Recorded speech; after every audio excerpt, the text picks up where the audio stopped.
Building a better Bay Area. Moving forward, finding solutions. This is ABC 7 News.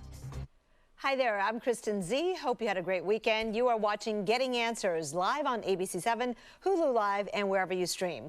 We ask experts your questions every day at 3 to get answers for you in real time.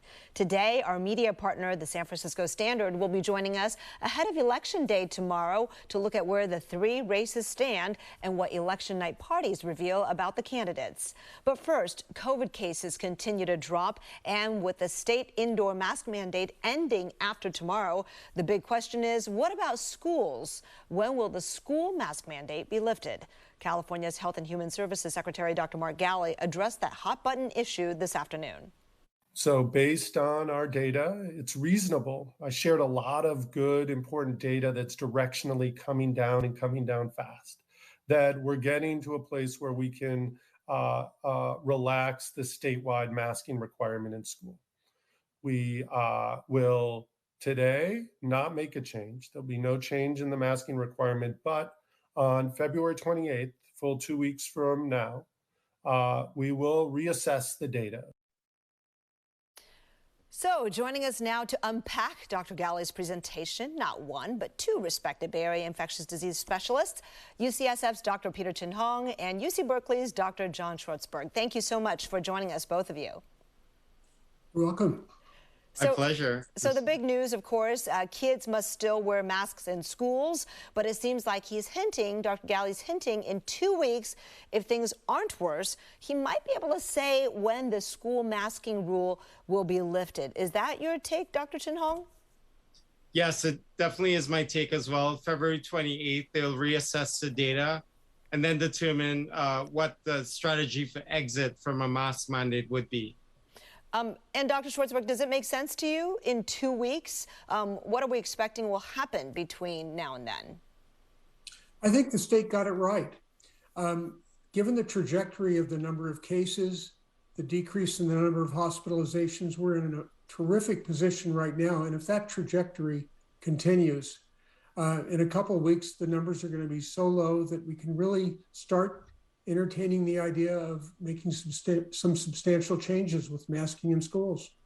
All right, folks, if you're watching us on Facebook Live, if you have a question for the doctors, please go ahead and put them there and we'll try to get them covered. But what I am seeing is some people are asking, look, does this make sense to you, right, to wait 2 weeks and then kind of revisit? When we saw at the Super Bowl yesterday and at parties that most adults were not wearing their masks and the general mandate is gone as of Wednesday. Dr. Chin-Hong, what do you think?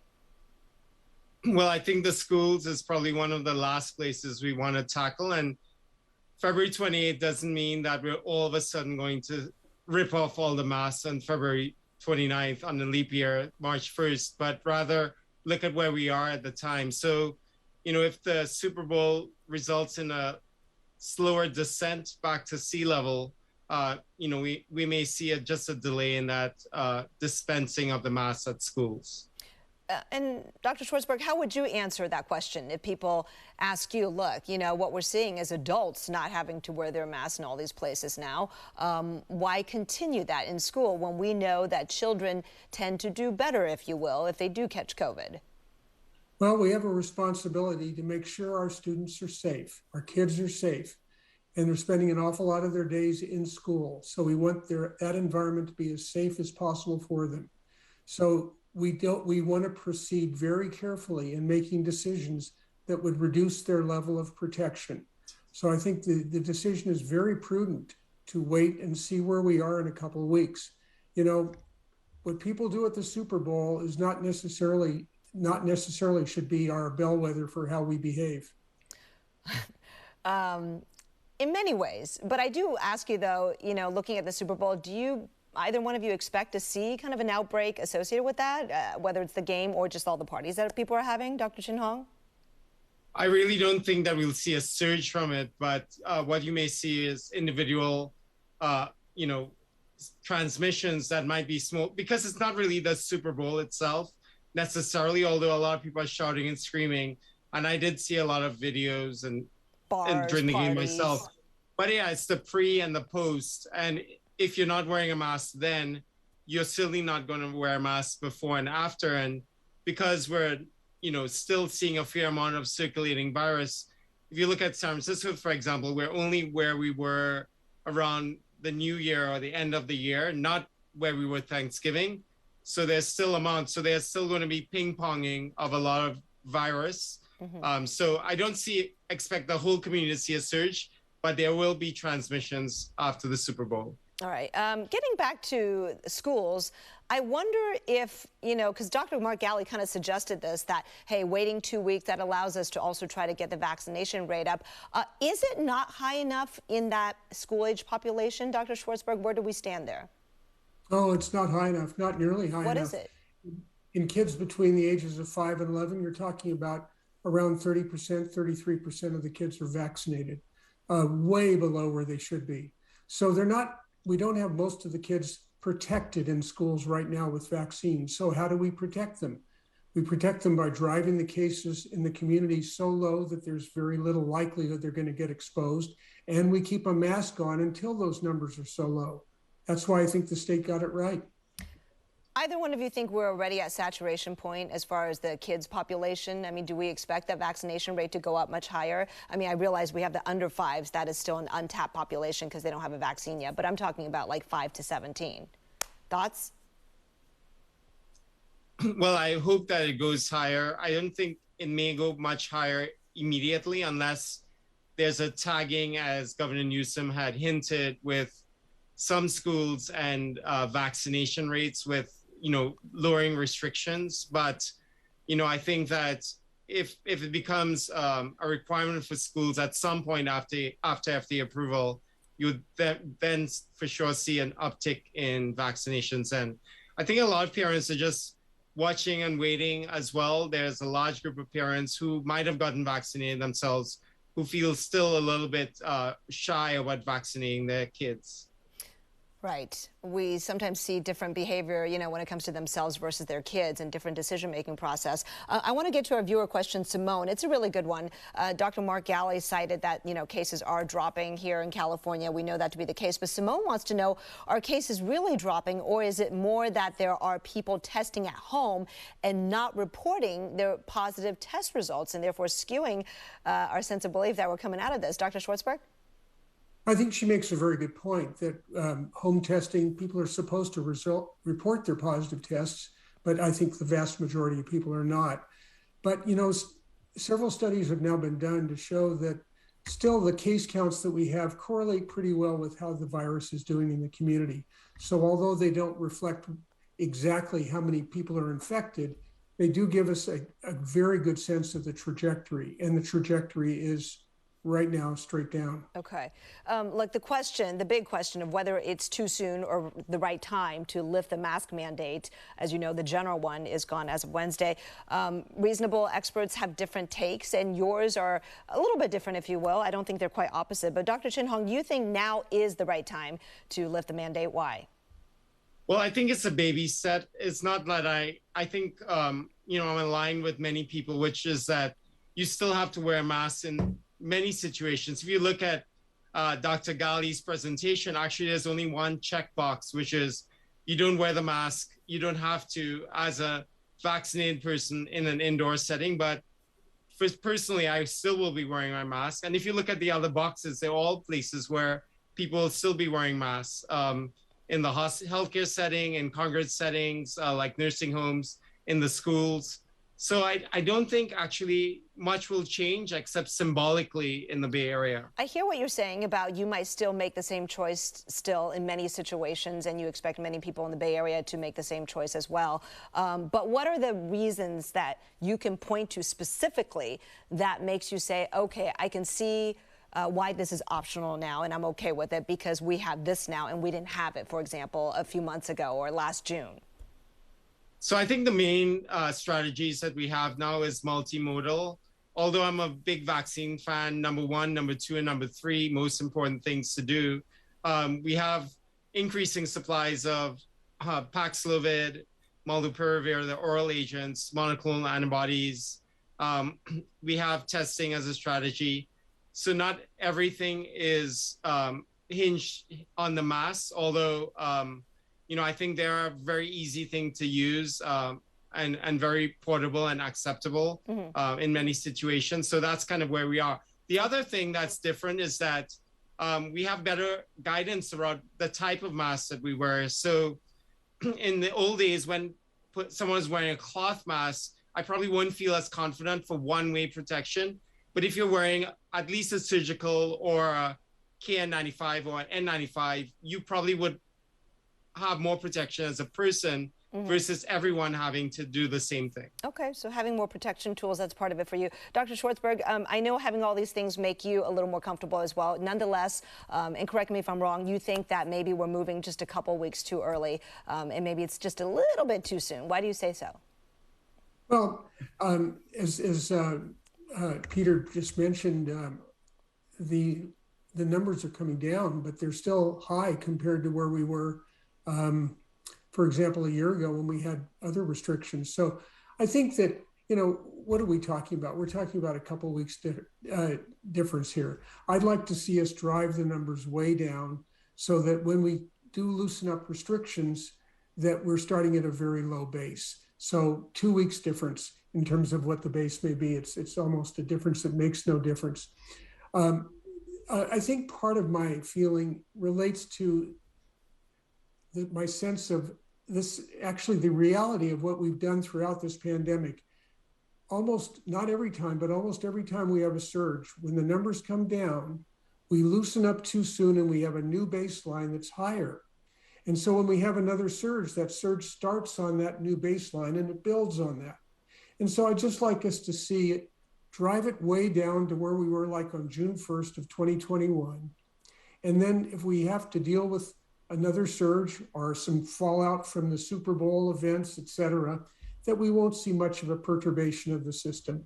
All right. Well, you do make a point that last June, after we lifted the state mandate, a few weeks later, there was an increase in cases. All right, don't go away because we'll be back with Dr. Chin Hong and Dr. Schwartzberg after the break. And during the break, we'll be answering your COVID questions on Facebook Live. And a reminder, you saw Dr. Mark Galley's newser on ABC7 News. ABC7 News is streaming, in fact, 24/7 on our ABC7 Bay Area streaming app.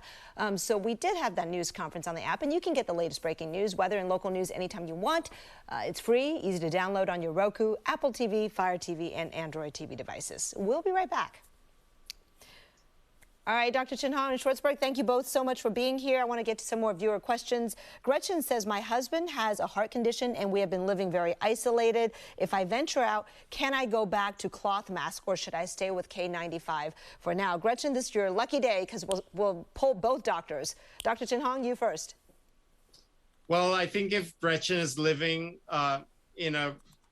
with a spouse who might be at risk for getting serious disease, and she goes in a crowded indoor setting, I'd probably ask, especially if the mask mandate is lifted, for her to wear a higher protection grade, like a KN95 or KF94. If she's walking about outside, I wouldn't worry too much about it, but I'd probably not go back to the cloth mask during the Omicron days. Okay. What do you think? Dr. Schwartzberg, you pretty much agree with that? Absolutely. I don't know why people bother to wear a cloth mask. They offer a little bit of protection, but find something that's comfortable, like as Peter said, a KN95 or a N95, or just something that is giving you protection. If you're going to wear a mask, wear the best one that you have a good fit with. Anthony wants to, he has a comment. I think he is not supportive of what Santa Clara County is doing, and that is the only county in the Bay Area that's keeping its own local mask mandate after the state one is gone. No other county is doing that. This is for either one of you. Is there something inherently different about Santa Clara County's numbers, or is it a case of a reasonable person or many people looking at the same data but coming to different conclusions? I'll jump in. I don't know that there's anything particularly different about Santa Clara County other than it's the largest county. But I don't bet against Sarah Cody, the county health officer. She's navigated us through this pandemic very, very well. So in spite of the fact that the other 7 Bay Area counties don't agree with her. All right, Dr. Schwartzberg, hang on to that for a second. We're coming back on air.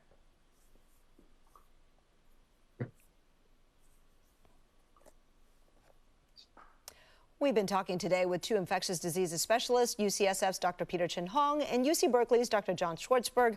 They're reacting to State Health and Human Services Secretary Dr. Mark Galley's announcement today that the school mask mandate stays for now, but he'll revisit that question in 2 weeks when a lifting date may be announced.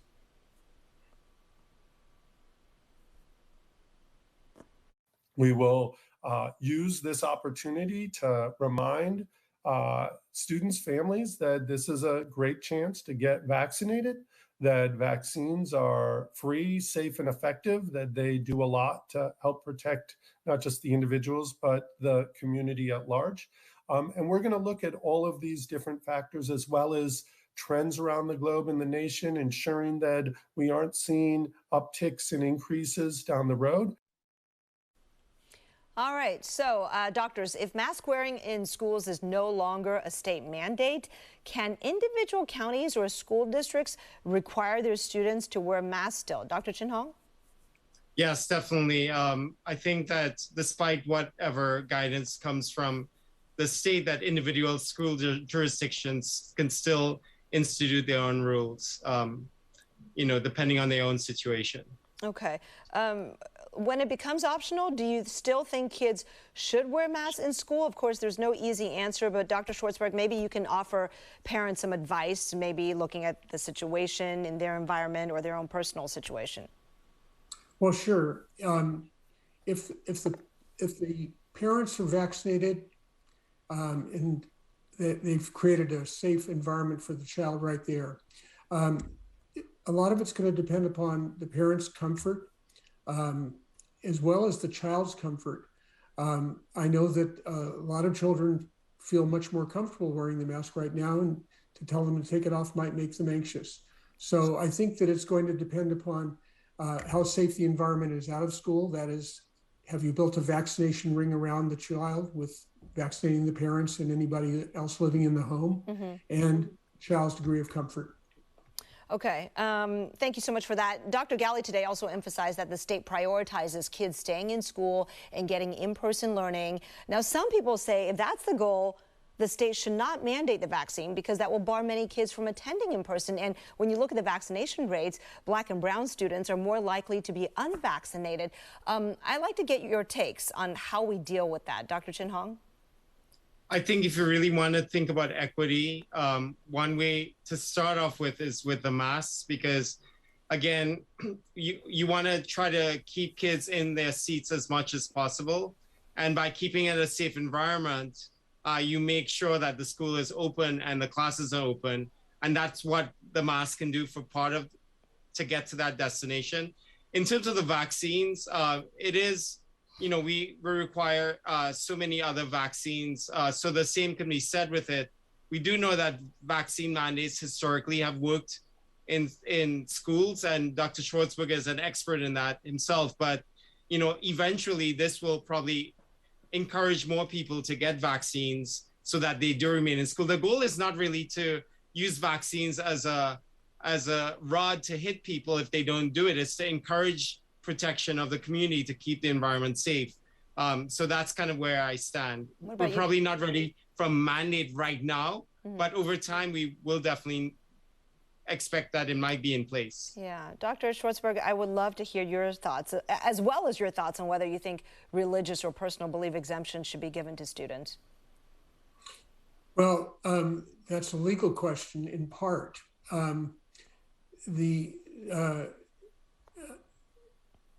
It's a tough question to answer. From a legal standpoint, there have to be religious exemptions.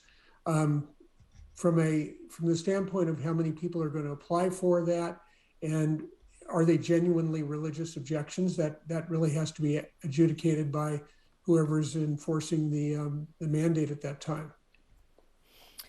All right. Well, we'll have to have you back on to talk more about that. But I think I'd like to end the segment asking you, because you were both in an article in the Chronicle today in which we talked about comparing where we are at now with hospitalizations and cases versus last June. And really, the numbers are higher now, as in other than the protection tools or therapeutics, we're not really in a better place. So I'd like to ask you if you think that we're changing our feelings about restrictions, if you will, because, you know, things have improved for the better? Or is it that our patience level has changed? Or is it our comfort level has changed, or we're accustomed to it? Dr. Schwartzberg, I'll start with you. All of the above. I mean, lots has changed. The argument that Peter made about more therapeutics, more diagnostics, more people vaccinated, more people immune, I think those are all valid. So we are in a safer position than we were certainly a year ago when we were coming out of that terrible December and January. So we are in a better position. And I think we're going to be even in a much better position in 2 or 3 weeks from now. All right. And Dr. Chin Hong, I'm sorry, 30 seconds. I think the only thing that I'm worried about is the number of deaths. We're still expected to get 4,500 deaths by March 16th from the state projections, and that's no chump change. More than 2,500 deaths a day in U.S. still. So I'm hoping those deaths go down. I realize that you both have so much to offer. We can easily go 30 minutes. We are out of time today, but I so appreciate both of you participating in this discussion. Thank you. Thank you. Thank you.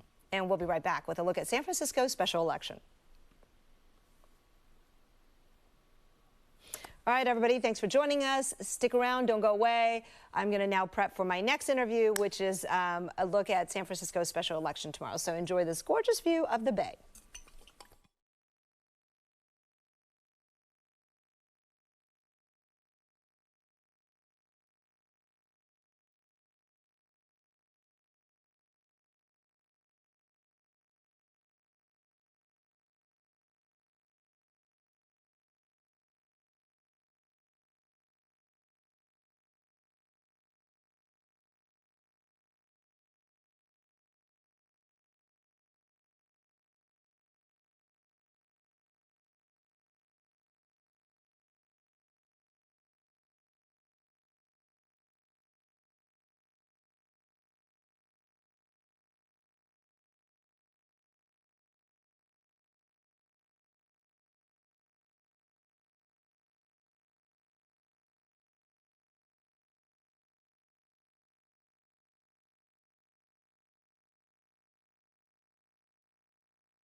San Francisco is holding a special election tomorrow. There are 3 races on the ballot: the recall of the 3 school board members, filling a state assembly seat, and confirming the city assessor recorder. Looking closely at how elections impact us all as part of building a better Bay Area, a mission we share with our media partner, the San Francisco Standard.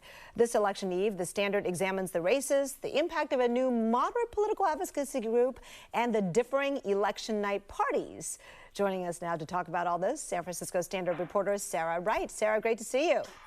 Good to see you too, Kristen. Thank you. Well, the big day is almost here. So for voters who haven't been paying much attention until now, let's quickly break down the races, starting with the 4 people vying to win the Assembly District 17 seat, one that was left open in a game of musical chairs. All right. Who are they, and what did they spend today in the last minutes doing? Yeah, so we've got 4 really competitive candidates. We have Matt Haney, Thea Selby, Bilal Mahmood, and David Campos. And in these final days of the race, they've been out canvassing, enjoying the sunny weather, hosting election drives, trying to call voters, really get out the vote for tomorrow's election. Some of those candidates have held political office in the past, but others are relative newcomers like Bilal Mahmood, who's never held political office in San Francisco before. Right, of course, David Campos, a veteran of San Francisco politics, Matt Haney, and then you also have Thea Selby, who's been on the City College trustee But hey, look, there, you have video that you shared with us of them really hitting the San Francisco Chinatown neighborhood hard. And I think that's really interesting because that is a community previously thought of as being less politically engaged and maybe not where they spend their final minutes. Yeah, definitely. So our reporter Han Lee has been focusing extensively on this and sort of the efforts to get out Chinese Americans to vote in this election. He told me today that it's really actually been an organic movement of Chinese Americans just feeling a little bit more engaged in this election. One of the big issues on the ballot, as you know, Kristen, is the school board recall. And I think that what Han told me is that a lot of Chinese American parents feel like this is their chance to get their voice heard for the future of their kids. Who may be a little bit concerned about the future of San Francisco schools with closures due to COVID, with low admission decisions, and some of the other issues that the school board is taking on these days. All right.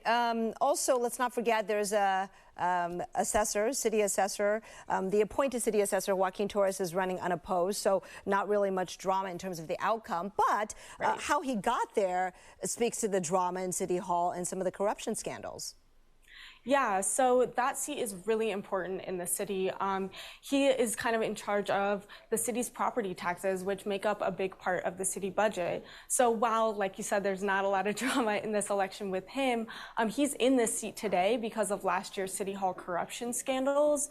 And so it's really important that, he is able to get votes to confirm that, he should be the one in charge of managing this money and deciding about our local property taxes. All right. I should mention to our viewers, they really should check out your website because the Standard has a roundup of election night parties, and some of their plans reveal some interesting things about them. Wait, hold on to that thought. I'm going to check in with my producer. Are we out of time? Do we need to take that onto Facebook Live? We do have 30 seconds. All right. So, and we have pulled up your website. So tell us about the parties. Yeah, so we've got parties all over the city tomorrow night. Matt Haney is going to be in his home district, District 6. Thea Selby is going to be on Haight Street. Bilal Mahmood is going to be in Chinatown. We have a party at Manny's for the recall of the school board members. And Grow SF is also hosting its own party right here in the Mission. All right, we'll talk more about Grow SF when we go to Facebook Live. Right now, I do want to let our viewers know that we have links to the San Francisco Standard's other original reporting on our website, abc7news.com. And to watch more of their videos, check out our ABC7 Bay Area streaming TV app. We'll be right back. All right, Sarah, we're in commercial break, but we're still wrapping up our conversation on Facebook Live. You brought up Grow SF. Yes. I saw that, and I thought, I think your colleague Anna Tong had the roundup about that. Who is this group, Grow SF? What are they about, and what does this say about San Francisco politics and where it's going? Yeah, so Grow SF is a relatively new political group here in the city. They're really targeting, mobilizing sort of first-time voters, folks in the tech industry who maybe traditionally haven't been as politically engaged. And they're taking more of a moderate approach to democratic politics here in San Francisco. So they're going to be endorsing Bilal Mahmood for AD 17, and they're also asking residents to vote yes on all three of the school board recall measures. So, I mean, their perspective is sort of, the current folks in power now aren't doing what needs to be done here in the city, so they're looking for some fresh faces. Interesting. What does, moderate in San Francisco mean, right? Well, it's really a reaction to sort of this progressive movement that the city has seen lately. So think about candidates like Dean Preston or even David Campos in the AD 17 race. This group is trying to sort of push back against that movement and say, we don't actually agree with all of the platforms of these progressive candidates. We'd like to see sort of a measured approach to, city policy in the future. And is there any kind of voter or resident survey or poll or data that suggests that there might be something there, that they're gaining a lot of support?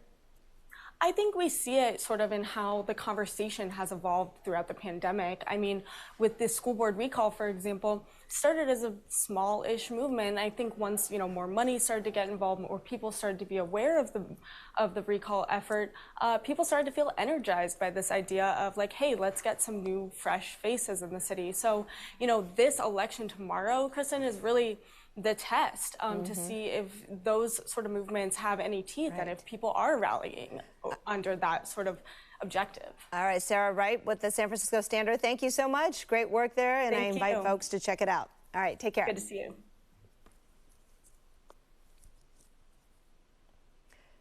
Thank you so much for joining us today on this interactive show, Getting Answers. We'll be here every weekday at 3 o'clock on air and on live stream answering your questions. Hopefully today you got a lot of your questions answered with regard to Dr. Mark Galley's announcement that in 2 weeks the state will revisit the mask mandate in schools and perhaps announce a lifting date then. Take care.